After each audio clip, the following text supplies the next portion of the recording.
근데 예수님이 그녀의 과거를 들췄습니다. 드러내고 싶지 않았던 그런 얘기 듣기 싫어서 더 이상 그런 얘기 수군대는 거, 내가 또 변명해야 되는 거, 그런 거 싫어서 혼자서 12시에 우물가에 갔는데 새로 만난 남자가, 유대인 예수가 자신의 과거를 폭로해버리는 거예요. 그런데 이것이 예수님께서 정죄하려고 하는 것이 아니라 오히려 예수님은 다른 사람들은 겉만 보고 그 사람의 현재 상태만 보고 얘기했다면, 예수님은 다른 사람들이 외면한 그 여인의 깊은 마음을 들여다보신 겁니다. 그녀가 생존을 위해서 싸우다가 다치게 된 처절한 흉터를 어루만져 주시려고 그 이야기를 꺼내셨던 거죠. 그녀의 상처를 진심으로 이해해 주셨던 겁니다. 그래서 이 사마리아 여인의 처지가 바뀌는 거예요. 그녀는 들켰다라고 생각할지 모릅니다.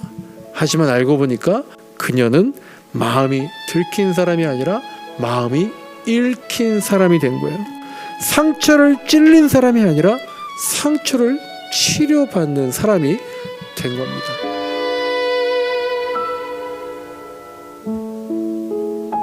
네, 오늘은 지난 주간 매일 성경 본문 가운데 요한복음 4장에 나오는 사마리아 여인 이야기를 함께 나누겠습니다. 이 이야기는 우리가 너무 많이 잘 알고 있는 그런 스토리죠. 많이 들어봤을 것이고 익숙한 이야기입니다. 근데 우리가 많이 안다고 해서 다 아는 것 아닙니다. 또 오히려 익숙한 이야기이기 때문에 나 다 알고 있다고 대충 알고 그렇게 넘어가고 있을지도 모릅니다.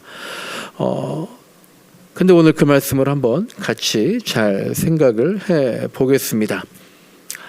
정오에, 그러니까 난 12시에 우물가에 간 여인이 있습니다. 오정, 정오, 난 12시에. 또 남편이 5시였던 여인이었습니다. 영과 진리로 예배하라는 말씀, 그런 것들이 나옵니다. 이런 것들이 어쩌면 우리가 생각하는 이 사마리아 여인에 관한 그런 키워드가 아닌가 싶습니다. 근데 제가 이제 한 주간 동안 이 말씀들을 쭉 묵상하면서 저한테 2가지 질문이 떠올랐습니다. 사마리아 여인 이야기를 쭉 들으면서 2가지 궁금증이 생각나는데, 첫 번째로는 사마리아 여인 이야기가 요한복음 4장에 길게 나온다는 거죠. 왜 이 요한복음의 저자는 이 이야기를 이렇게 길게 기록했을까? 무슨 목적이 있었던 걸까? 그런 것들이 생각이 났고요. 둘째로는 왜 이 여인과 동네 사람들은 예수를 믿게 되었을까? 오늘날 예수를 갑자기 믿게 되는 사람 흔치 않습니다. 근데 이 사람들은 왜 예수를 믿게 되었을까? 그리고 그저 그렇게 한 여인의 회심 이야기라면, 사마리아에 여인이 하나 있었는데 이런 여인이 이러저러해서 예수님 믿게 되었다, 간단하게 몇 줄로 끝낼 수도 있었을 텐데, 요한이 이 이야기를 구조적으로 대화 중심으로 길게 끌고 간 이야기. 왜 그랬을까? 어떤 내용들이 담겨 있는 걸까? 그 궁금증들을 생각하면서 이 여인의 이야기를 한번 살펴보려고 합니다. 자, 사마리아에 이 여인이 물을 길러 우물가에 가죠. 그런데 요한이 굳이 시간을 기록합니다. 다 아는 것처럼 난 12시, 그때 중동의 한낮은 숨이 턱턱 막혀서 굉장히 더워서 다른 여인들은 그 시간에 우물에 가지 않는 시간대인 거죠. 그러니까 다시 말해서 이 여자가 그 시간대에 물이 필요해서 나가는 시간이 아니라는 겁니다. 사람을 피하려고 나가는 시간이었던 겁니다. 다른 사람들은 해가 뜨기 전에 3, 4 모여서 여인끼리 얘기하면서 물을 길러 가는데, 이 여인은 그 시간에 나오지 못하는 거죠. 왜 그런지 다 들어보시지 않았습니까? 시선이 부담스러웠기 때문이죠. 속삭임이 싫었기 때문이죠. 사람들의 수군거림이 피곤했기 때문입니다. 사람을 만나는 부담, 여러분들 모르겠어요. 사람을 만나는 부담, 그것이 뜨거운 햇빛보다도 더 고통스러웠기 때문에 난 12시에 혼자서 떼약볕에서 우물가에 나간 겁니다. 저도 요새 이런 감정이 없지 않은 것 같습니다. 아주 친한 사람이거나 뭐 완전히 새로 만날 때는 별 문제가 없어요. 근데 어중간하게 아는 사람들, 그런 분들 만나면 저도 이제 이런 얘기들을 해야 되는 거죠. 우리 교회 현 상황, 저의 상황 설명해 줘야 됩니다. 뭐 지금이 좋다 안 좋다, 잘한다 못한다, 사실 제가 그렇게 알고 있는 분들은 그런 걸 탓하는 분들이 아닙니다. 저도 또 그런 거 뭐 자세하게 얘기하지 않습니다. 그런데도 불구하고 만난다는 것 자체가, 설명한다는 것 자체가 피곤해질 때가 있는 겁니다. 아니, 저뿐 아니라 여러분뿐 아니라 누구에게나 그렇습니다. 사람들의 시선과 평가를 피해서 숨고 싶을 때가 있는데, 이 사마리아 여인이 지금 바로 그런 상황이었다라는 거죠. 숨고 싶은 거예요. 드러내기 싫은 겁니다. 듣기 싫은 겁니다. 우리가 만약에 사마리아 이 여인이라면 어떻게 앞으로의 상황에 반응했을지를 생각하면서 다음 이야기를 보겠습니다. 그렇게 우물가에 갔더니 거기에 예수님이 계십니다. 그런데 예수님이 물을 좀 달라고 말씀하시죠. 사실 유대인의 또 남성이, 또 게다가 랍비가 사마리아 여자한테 말을 건다는 것, 당시 문화로서는 굉장히 충격적이었다라고 합니다. 그러니까 여인이 이렇게 바로 반응을 하죠. 당신은 유대 사람인데 어떻게 나한테 물을 달라고 하고 있습니까? 얘기를 하고 요한복음의 저자가 이 상황에 대해서 설명을 합니다. 모르겠어요. 다 알 것 같은데 아마 서기 1세기 100년 전후에는 이것에 대해서 모르는 사람들이 있었을 것 같아요. 왜냐하면 헬라인들, 이 이스라엘 유대 사람들이 아니라 옛날엔 이방 사람들이었다고 하는 헬라인들이 교회에 많이 있었기 때문에 그들도 이런 상황을 모르는 거예요. 그러니까 요한이 굳이 4장에 이런 설명을 붙여놓습니다. 왜냐하면 유대 사람들은 사마리아 사람과 상종하지 않기 때문이다 라고 설명을 해주는 거죠. 이것이 상종하지 않는다, 무엇과 연관되는 겁니까? 정결 문제라는 것과 연관되는 겁니다. 정결 문제, 깨끗하게 하는 것, 그것은요 내 소리나 발이나 어떤 몸을 그저 깨끗하게 한다는 그런 차원이 아니잖아요. 서기 1세기 유대 사회의 일반적인 정결에 대한 사고방식, 1세기 유대인들의 정결에 대한 사고방식은 나갔다 오면 손 씻어야지, 그게 아니라 일반적으로 이런 겁니다. 더러움을 만나면, 더러운 사람 만나면, 부정한 사람 만나면, 이방 나라 다녀오면 내가 오염된다는 거예요. 그래서 피합니다. 그래서 부정한 사람들 가능하면 만나지 않아요. 접촉하지 않으려고 합니다. 그러니까 우리가 잘 알고 있는 예수님 말씀하신 강도 만난 사마리아 사람들, 그때 제사장과 레위인이 접촉하면 내가 부정해지니까, 그러면 하루든 일주일이든 2주든 격리해야 되니까 그냥 지나친 거잖아요. 그리고 접촉을 피할 뿐만 아니라 같이 식사도 하지 않습니다. 같이 식사하거나 그들이 만진 그릇 만지면 내가 부정해지는 거예요. 그러니까 베드로가 이방 사람들과 식사할 때 사도 요한이 보낸 사람들, 그들을 보자 기겁을 하고 도망쳤던 겁니다. 이방인에 대한 그 정결 율법이라는 것은요, 그들이 만진 그릇이라도 내가 만지게 되면 하루 또는 더 긴 시간 동안에 격리를 할 정도였던 건데, 거기에 대해서 이 사마리아 여자는요 신학적으로는 이단이었고 민족적으로는 혼혈이었고, 그래서 종교적으로는 굉장히 불결하게 취급받던 사람이었는데, 그런데 예수님이 이 사마리아 여인과 어쩔 수 없이 불가피하게 접촉했던 것이 아니라 어떻게 한 겁니까? 오히려 일부러 의도적으로 예수님께서 이 여인에게 말을 거신 겁니다. 예수님의 정결에 대한 생각, 예수님은 모든 것을 새롭게 완성하려고 하시잖아요. 너희들은 정결에 대해서 그렇게 생각하는 것 같지만 예수님은 정결에 대해서 이렇게 생각하는 겁니다. 거룩함, 깨끗함에 대해서 그 거룩함으로 더러움을 고치는 것, 그게 정결이다라는 거예요. 깨끗함으로 더러움을 고치는 게 정결이다라는 거예요. 반면에 그 사람들이나 우리들은 어떻게 생각합니까? 깨끗하려면 더러움을 피해서 내 거룩함, 정결함을 지키려고 하는 거예요. 더러움을 피하려면 어떻게 됩니까? 그러니까 우리가 때로는 신앙을 지킨다는 명목으로 사람들과 경계를 긋고 살아갈 때가 있다라는 거예요. 그래서 이 우물가가요, 경계입니다. 사마리아가요, 경계입니다. 지금도 이스라엘 사람들 가자 지구에 벽을 쳐놓고 경계를 지면서 더러움을 피하는, 자기들을 지키는 그런 삶을 살고 있는 거 아닙니까? 우리도요, 우리가 설정해 놓은 경계 바깥에 있는 사람들 피합니다. 그런데 예수님은 오히려 그 경계 안으로 들어가서 정결하게 하는 방법을 택하셨다라는 거죠. 근데 제자들은요, 4장 5절 이하를 보면은요, 예수님 왜 그러시냐고 물어보지도 않습니다. 마음에 왜 그러는지 불편한 감정을 갖고 있으면서도 물어보지 않아요. 그런데 이 요한복음의 저자는 그런 제자들과 이 사마리아 여인을 대조시키는 거예요. 사마리아 여인은 예수님에게 질문합니다.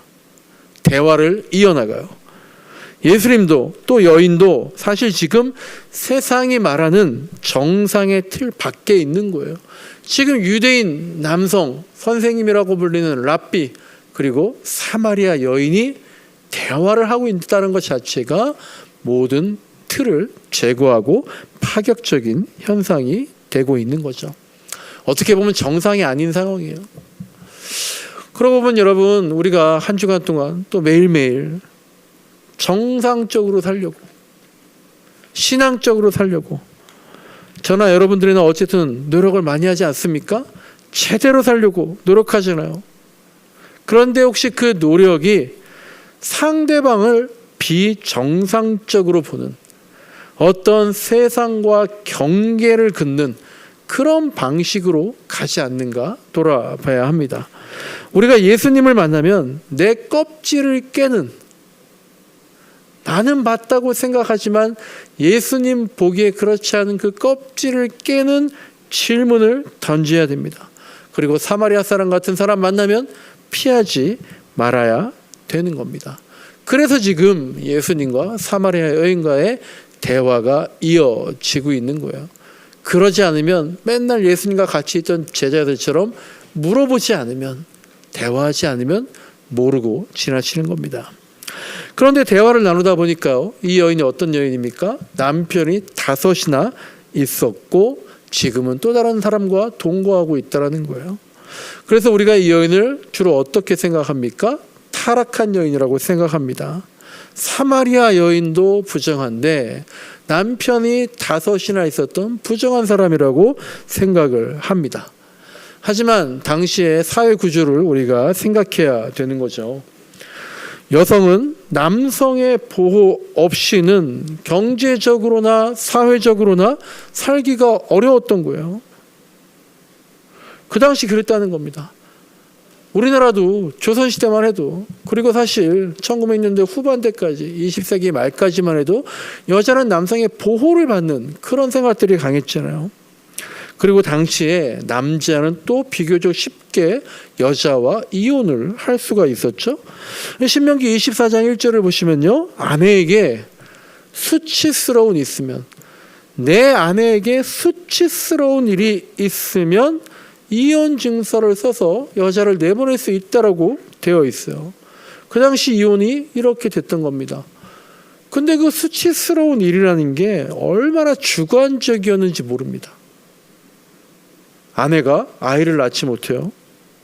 성격에 마음이 들지 않아요. 남편 말을 듣지 않아요. 밖으로 싸돌아다녀요. 그냥 싫어요. 그것이 남편을 수치스럽게 한 행동이다라고 남편이 판단하면 이혼이 가능했던 거예요.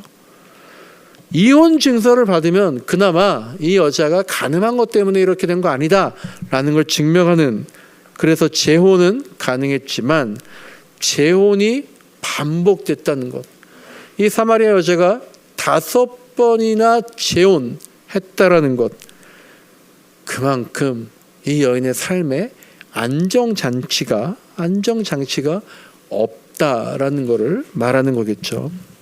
그러니까 이 여자가 5번 결혼했다, 남편이 5명이나 있었다, 이것은요 방탕이나 타락이나 어떤 윤리적으로 도덕적으로 잘못한 그런 것을 얘기하는 게 아니라 이 여자가 일평생 지금까지 굉장히 불안전하게 마음의 평안이 없이 그런 삶을 반복해서 살아왔다라는 걸 얘기하고 있는 거고요.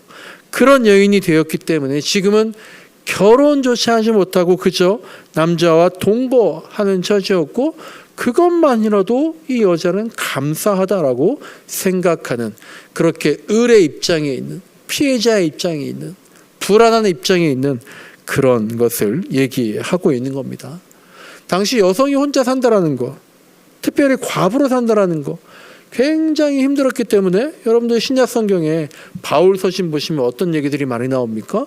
교회들이 과부들을 그렇게 열심히 돕는 일들이 많이 나오는 겁니다. 그래서 이 사마리아 여인이 우물가에 정오에 낮 12시에 혼자서 물을 길러왔습니다. 그런데 예수님이 그녀의 과거를 들췄습니다. 드러내고 싶지 않았던 그런 얘기 듣기 싫어서, 더 이상 그런 얘기 수군대는 거, 내가 또 변명해야 되는 거, 그런 거 싫어서 혼자서 12시에 우물가에 갔는데 새로 만난 남자가, 유대인 예수가 자신의 과거를 폭로해버리는 거예요. 그런데 이것이 예수님께서 정죄하려고 하는 것이 아니라 오히려 예수님은 다른 사람들은 겉만 보고 그 사람의 현재 상태만 보고 얘기했다면, 예수님은 다른 사람들이 외면한 그 여인의 깊은 마음을 들여다보신 겁니다. 그녀가 생존을 위해서 싸우다가 다치게 된 처절한 흉터를 어루만져 주시려고 그 이야기를 꺼내셨던 거죠. 그녀의 상처를 진심으로 이해해 주셨던 겁니다. 그래서 이 사마리아 여인의 처지가 바뀌는 거예요. 그녀는 들켰다라고 생각할지 모릅니다. 하지만 알고 보니까 그녀는 마음이 들킨 사람이 아니라 마음이 읽힌 사람이 된 거예요. 상처를 찔린 사람이 아니라 상처를 치료받는 사람이 된 겁니다. 내 마음을 누군가 읽어주는 거예요. 내 마음을 누군가 알아주는 거예요. 그래서 상처를 치유받는 그런 상황으로 바뀌게 되는 전환점이 된 겁니다. 우리도 그런 것 같아요. 저도요, 내 개인 사정 들키기 싫을 때가 있습니다. 내 속마음 그냥 꼭꼭 숨기고 싶을 때가 있습니다. 그게 편한 것 같아요. 하지만 그게 잠깐의 도피, 잠깐 한숨 돌리는 그런 역할인 것 같아요. 오히려 우리는 예수님한테는요, 내 상황을 완전히 읽혀야 할 것 같습니다. 그러면 아플 수 있어요. 속상할 수 있어요. 그래서 오히려 더 한탄하고 소리칠 수 있습니다. 그리고 피하고 싶을 수 있습니다. 하지만 우리의 믿음은, 예수를 믿는다는 것은요, 어디에서 시작하냐면 바로 그 자리, 이 사마리아 여인이 예수님에게 마음이 읽혔던 것처럼 우리도 그렇게 내 마음을 읽히는 것에서부터 우리 믿음의 고백이 시작된다라는 거예요. 그러니까 좀 쓰리더라도 계속해서 예수님과 대화를 이어가야 합니다. 그렇게 대화를 이어갔기 때문에 예수님의 이 말씀을 이 여인이 들을 수 있었어요. 어떤 말씀입니까? 내가 주는 물을 마시면 영원히 목마르지 않는다라는 거예요. 사실 우리도 이 말씀 뭔지 잘 모르잖아요. 이 사마리아 여인도요, 이 말씀 바로 이해하지 못합니다. 그래서 예수님한테 그냥 한번 떠봅니다. 뭐라고 얘기합니까? 그래요? 영원히 목마르지 않아요? 그러면 나한테 한번 그 물 줘보세요. 그러면 나도 이렇게 물 길러 오지 않을 수 있지 않습니까? 한번 예수님한테 떠보는 겁니다. 이것이 우리의 신앙의 첫 단계입니다. 신앙의 첫 단계는요, 예수를 해결사로 보는 거예요. 나한테 문제가 여러 가지 있잖아요. 어려운 것들이 많이 있잖아요. 열심히 아둥바둥 하는데도 해결되지 않는 것들이 있잖아요. 우리가 그런 것들을 기도하잖아요. 그 문제를 해결해 주는 분이 바로 예수님이고, 그러니까 예수님을 믿는 겁니다.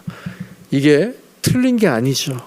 우리도 그런 단계에서 시작됐고, 이런 실존의 문제는 높은 수준의 신앙에서도요. 나에게 어려움이 생기면요, 내가 오랫동안 신앙생활을 했어도, 내가 말씀을 정말 많이 이해한다고 했어도 이런 어려운 문제들이 닥치면 나도 안달이 나게 되고 아둥바둥 하게 되는 겁니다. 그런데 예수님은요, 그 보이는 문제를 건드시는 게 아니라 어떤 걸 말씀하시는 겁니까? 근원을, 근본적인 문제를 건드리고 계시는 거예요. 이 여인이 진짜 목말랐던 것이 물이었습니까? 물 들어갔지만 이 여자가 그렇게 아무도 안 보는 시간에 갔던 이유는 바로 다른 목마름이 있었던 거잖아요. 생존에 대한 목마름, 관계에 대한 목마름, 안전에 대한 목마름, 존중에 대한 목마름. 내가 계속 살아도 되는 사람인가? 내가 또 이 남자에게 버려지지 않을 수 있을까? 내가 이런 취급받아도 계속 살 필요가 있는 건가? 이 질문들이 이 여인의 목을 타들어 가게 했던 겁니다. 이게 이 여인의 진짜 목마름이었던 거죠. 만족이 없었던 겁니다. 우리도 그렇지 않습니까? 우리가요, 다들 어렵다 하지만요, 지금 당장 굶어 죽는 거 아니잖아요. 근데 또 우리가 그러잖아요. 먹고 산다고 해서 다 괜찮은 거냐 그러잖아요. 그건 뭡니까? 마음이 허기지다라는 거예요. 마음이 목이 탄다라는 겁니다. 내 주변에 사람들이 있는데도 외롭다는 겁니다. 뭔가 성취한 것 같은데, 이 정도면 잘한 것 같은데도 허전했다라는 겁니다.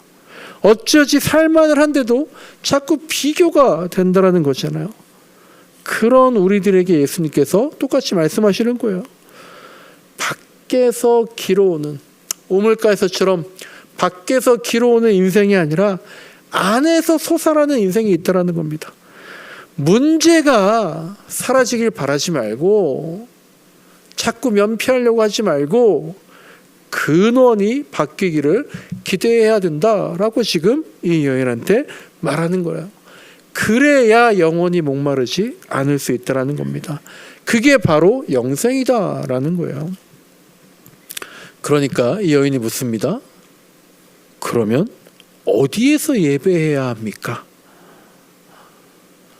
여태까지 물 얘기했잖아요. 굉장히 생뚱맞은 말 같은 거죠. 맥락이 맞지 않는 그런 말입니다. 갑자기 어디에서 예배해야 됩니까? 이 여자가 물어봐요. 하지만 요한복음의 저자는요, 이 얘기하려고 여태까지 예수님과 사마리아 여인과의 대화를 기록해 내은 거예요. 어디에서 예배해야 하나님이 받아주십니까? 어디에서 예배해야 하나님 받아주십니까? 거기에 대해서 예수님께서 뭐라고 답하십니까? 영과 진리로 예배해야 된다라는 거예요. 이상하지 않아요? 사마리아 여자는요, 장소를 물었어요. 어디에서 예배해야 됩니까? 이 산에서입니까? 저 산에서입니까? 사마리아 성전입니까? 예루살렘 성전입니까? 장소를 물었는데 예수님은 자세를 말하십니다. 영과 진리로 예배해라. 영과 진리로 예배해라. 여러분 무슨 뜻입니까? 영은요, 성령이에요. 진리는 예수입니다. 장소가 아니라 관계를, 즉 성령님과 예수님과의 관계가 예배의 핵심이다라는 거예요. 우리가 흔히들 영과 진리로 예배해라, 영과 진리로 예배합시다 그렇게 얘기해서 정말 진심을 다해서 최선을 다해서 예배합시다 그렇게 말하지만 그렇게 추상적인 얘기가 이 상황에서는 아닙니다. 성전이 없어도, 회당에 못 들어가도 진리이신 예수님께 진실이신 성령님 안에서 예배할 수 있다라는 걸 요한복음의 저자가 얘기하고 싶었던 거예요. 왜냐하면 지금과는 2000년 전에 너무나 다른 상황, 서기 1세기 전후의 그리스도인들은요, 이 그리스도인들은 더 이상 유대인으로 쳐주지 않았기 때문에 성전에서 쫓겨났어요. 회당에서도 쫓겨났어요. 우리가 코로나 때 교회 오지 마시고 집에서 온라인으로 예배 드리세요. 그때도 오랜 신앙생활 하신 어르신들 얼마나 당황하고 내가 어디서 예배하지? 어떻게 하지? 얼마나 많은 생각들을 했었습니까? 그런데 유대인이었다가 그리스도인 된 사람들한테 성전에 못 들어오게 하는 거예요. 회당에도 못 들어오게 하는 거예요.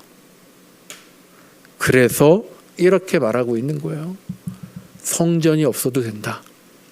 회당이 아니어도 된다. 예수님이 계시면 그곳이 예배의 자리다. 예수님이 계시면, 성령님이 계시면, 영과 진리로 예배하면 그곳이 바로 목마름을 해소하고 영원히 영생을 살게 되는 그런 예배의 장소다라고 말하고 있는 겁니다. 지금 우리는요, 정반대의 세계에 살고 있죠. 교회가 많습니다. 내가 선택할 수 있어요. 내가 옮길 수 있어요. 온라인 예배도 많습니다. 채널만 돌리면 돼요. 그런데 그 예배가 성령님과 함께하지 않는다면, 그 예배가 진리이신 예수님을 향하지 않는다면 결국에 아무리 예배해도 우리는 목마르게 될 것이고, 사실 더 큰 문제는 예배의 풍요 속에서 나 예배 드렸어, 내가 목이 타들어 가는지도 모르고 그냥 신앙생활 한다는 거죠. 우리가 4주 동안 쉬었습니다. 우리 교회에서 예배를 쉬면서 혹시 여러분들 예배에 대해서 어떤 생각을 하시게 되었습니까? 내가 왜 여기서 예배해야 되는가? 예배란 무엇인지, 교회란 무엇인지, 그리스도인이란 무엇인지, 또 저는 목사가 무엇인지, 결론적으로 오늘 설교의 제목처럼 예수를 믿는다는 것, 그것은 도대체 무엇인지 늘 깨어서 생각하시길 진심으로 소망합니다. 이 이야기의 결론이 오늘 우리가 읽은 본문이죠. 이 여자의 말 때문에, 이 여자의 말, 이 예수님이 내 모든 상황을 다 알아버리더라. 이 여자의 말 때문에 많은 사마리아 사람들이 믿게 되었다라고 합니다. 여인이 사실 완벽하게 이해한 거 아니라고 얘기했잖아요. 그런데 증언했어요. 제가 완벽하기 때문에 설교하는 겁니까? 여러분들이 다 알기 때문에 전도하는 겁니까? 아니잖아요. 이 여자도 다 알지 못했지만 증언했다라는 겁니다. 그리고 그 사람들은요, 그 증언을 들은 사람들은 그냥 이 여자의 말 듣는 데서 그치지 않고 어떻게 했다고 나와 있습니까? 직접 예수님을 찾아가서 말씀을 들었다라는 거예요. 그리고 나서 이렇게 고백합니다.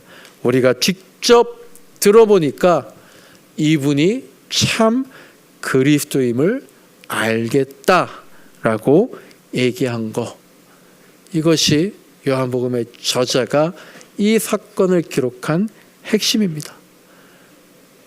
믿음은 이렇게 자라는 겁니다. 이해하지 못해도 시작되는 거예요. 증언으로 확장되는 거예요. 직접 만남으로 깊어지는 거예요.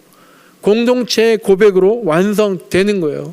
이것이 예수를 믿는 거다라는 거예요. 서기 1세기 요한복음의 저자, 그 사람이 있을 때의 교회의 상태가요, 우리와 똑같습니다. 예수님 오신다고 했는데 오지 않으시고, 예수님 못 본 사람들이 예수를 믿겠다고 오는데 예수님을 어떻게 알 수 있어요? 예수님을 어떻게 알 수 있어요? 자꾸 물어보는 거예요. 사마리아 여인이 이렇게 했다. 근데 듣기만 한 것이 아니라 말씀을 보고 나도 그리스도라고 고백하게 되었다. 그러니 우리도 그렇게 하자라고 하는 것을 얘기하고 있는 겁니다. 그러면서 요한복음 저자가 오늘 본문 마지막 42절에서 이렇게 얘기하죠. 예수가 세상의 구주다라고 얘기하고 있어요. 개인의 구주가 아니라, 나만의 구주가 아니라 그것을 뛰어넘는 세상의 구주. 우리가 고백하는 예수님은요, 내가 믿으면 천국 간다라는 나만의 예수가 아니라요, 이 세상을 다스리시고 세상에 빛을 비추시고 세상의 기준을 제시하시는 그런 구주이시다라고 얘기하고 있습니다. 말씀을 정리합니다. 우리가 지금 어떤 우물가에 서 있습니까? 나는 어떤 사람들 피하고 있습니까? 어떤 시선들 피하고 있습니까? 또 우리들의 목마름은 무엇입니까? 또 나는 무엇에 만족하고 무엇에 결핍을 느끼고 있습니까? 예수님께서는요, 우리의 그런 실제적인 문제들을 외면하지 않으십니다. 하지만 더 깊은 걸 주십니다. 근원이 바뀌는 삶. 무엇이 중요한지를 알게 해주시는 거예요. 밖에서 채우려는 인생이 아니라 안에서 솟아나는 인생으로, 또한 누가 그러더라 여기에서 시작하지만 내가 들어보니 확실히 그러더라, 그런 믿음으로 그렇게 바꿀 수 있도록 지금도 내 우물가에서 기다리고 계시는 겁니다. 저 역시 생존의 목마름, 관계의 목마름 가지고 있습니다. 저는 이 교회가 직장이니까요, 제 일터이니까요, 교회가 생존해야 됩니다. 그래야 제 관계에도 자존감이 생기는 거예요. 하지만 더 중요한 것은 뭐라는 거예요? 주님과의 관계다라는 겁니다. 지난 4주 동안, 또 우리가 예배한 지 4년 동안 주님이 저에게 이것을 분명하게 깨닫게 해주시려고 한낮에 떼약볕이 땀나는 힘드는 우물가에서 저를 만나주신 거구나, 그런 생각이 들었습니다. 여러분, 예수를 믿으십니까? 주님이 주시는 물을 마시는 거, 그게 바로 예수를 믿는 거예요. 그렇게 되면 이 여인처럼 자신의 물동이도 내던질 수 있습니다. 내가 꼭 쥐고 있던 물동이, 근근히 버티려고 안간힘을 쓰던 그 작은 물동이, 그것을 내던질 때 내가 직접 예수를 만나게 됩니다. 오늘 예배를 통해서 내가 떠먹으려던 물동이를 던져버리고 그저 물 한 바가지 먹고 근근히 사는 것이 아니라 주님이 주시는 우물 통째를 받아내는, 그래서 영원히 목마르지 않는 저와 여러분의 인생이 되시길 간절히 소망합니다.